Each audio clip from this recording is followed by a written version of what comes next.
હાલો, cooking crazy ચેનલમાં તમારું સ્વાગત છે। આજે બનાવીશું ઘરમાં રહેલી વસ્તુમાંથી ગુંદર પાકની રેસીપી, જે શિયાળામાં દરેક ગુજરાતીના ઘરે બનતો હોય છે। તો ચલો રેસીપી શરૂ કરીએ અને રેસીપી પસંદ આવે તો વિડીયોને લાઈક અને ચેનલને સબસ્ક્રાઈબ કરવાનું ના ભૂલતા।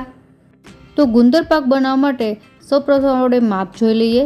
તો અહીં મેં 1/3 કપ જેટલો ગુંદર લીધો છે, ત્યારબાદ હાફ કપ જેટલો ઘઉંનો જાડો લોટ, ત્યારબાદ 1 કપ કરતાં થોડું ઓછું ઘી, 1 કપ સૂકા ટોપરાનું છીણ, 1.5 ટેબલસ્પૂન જેટલો સૂટ પાવડર, 3/4 કપ જેટલો ઢીલો ગોળ અને હાફ કપ જેટલો કાજુ બદામનો અધકચરો ભૂકો।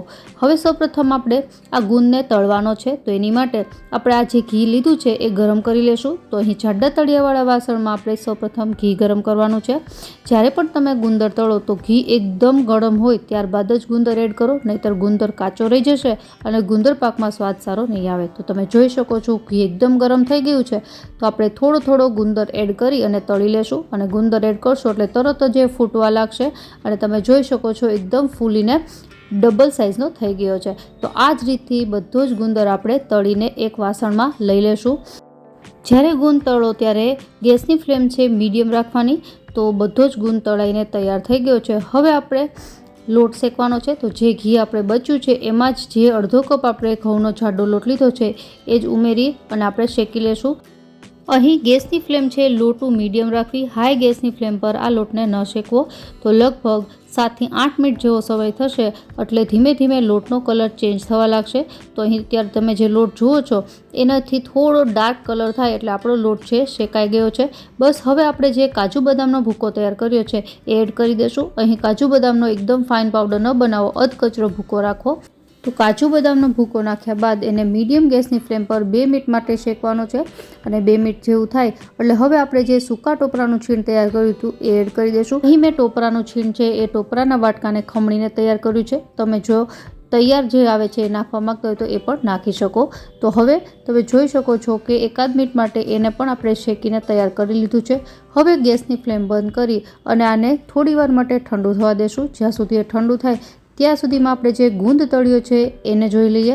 તો ગુંદ છે એમાંથી થોડો ગુંદ આપણે ઉપરથી પાથરવા માટે એક વાટકામાં કાઢી લેશું અને ત્યારબાદ જે બચેલો ગુંદ છે એને આવી રીતે ભાંગીને તૈયાર કરી લેવાનો છે। તો આ ગુંદ છે આપણે ગુંદર પાકમાં અંદર એડ કરવાનો છે, એટલા માટે આને આવી રીતે ભાંગી લેવાનો। તો વાટકાની મદદથી બધો જ ગુંદ છે ભાંગીને તૈયાર કરી લીધો છે। હવે આ ગુંદ છે એને આપણે જે મિશ્રણ શેકીને તૈયાર કર્યું હતું એમાં એડ કરી દઈશું અને મિક્સ કરી દઈશું। ગુંદર પાક છે માવા સાથે પણ બનતો હોય છે, પણ જો લોટ સાથે બનાવવામાં આવે તો એની લાઈફ છે થોડી વધી જતી હોય છે અને ઘરમાં જ રહેલી સરળતાથી મળી રહે એવી વસ્તુથી બનતો હોવાથી કોઈ પણ વ્યક્તિ એને તરત બનાવી શકે છે। તો ગુંદ છે મિક્સ થઈ ગયો છે। હવે આપણે ગોળ એડ કરીશું। આ મિશ્રણ છે હલકું ગરમ હોય ત્યારે જ ગોળ એડ કરવો અને જ્યાં સુધી તમારી પાસે ઢીલો ગોળ હોય ત્યાં સુધી એનો જ ઉપયોગ કરો, કારણ કે તરત જ મિક્સ થઈ જશે। અને ત્યારબાદ આપણે 1.5 ટેબલસ્પૂન જેટલો સૂટ પાવડર એડ કરી દઈશું અને મિક્સ કરી દઈશું। સૂટ પાવડર હંમેશા શેકાઈ જાય લોટ ત્યારબાદ છેલ્લે જ નાખો। તો તમે જોઈ શકો છો ગોળ પણ છે મિક્સ થઈ ગયો છે।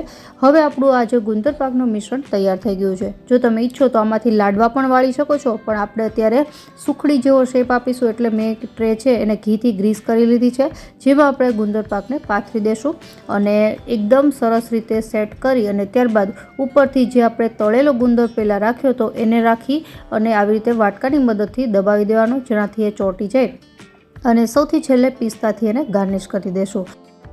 અને ગુંદર પાકને સેટ થવા માટે 1 થી 2 કલાક માટે આપણે રાખી દઈશું અને સૌથી છેલ્લે એના પીસીસ છે કટ કરીને સર્વ કરીશું। ગુંદર પાક એકદમ ગરમ હોય ત્યારે એમાંથી પીસ છે કટ ન કરવા, નહીંતર એ વિખાઈ જશે।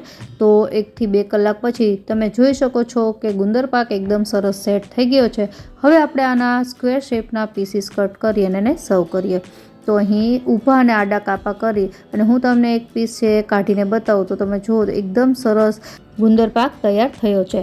અને આ ગુંદર પાક છે એને તમે 15 થી 20 દિવસ સુધી સ્ટોર પણ કરી શકો છો અને શિયાળામાં ખૂબ જ ગુણકારી હોય છે ખાવો। તો આશા રાખું કે રેસીપી જરૂરથી પસંદ આવી હશે। ફરી મળીએ નવી રેસીપી સાથે, ત્યાં સુધી બાય બાય।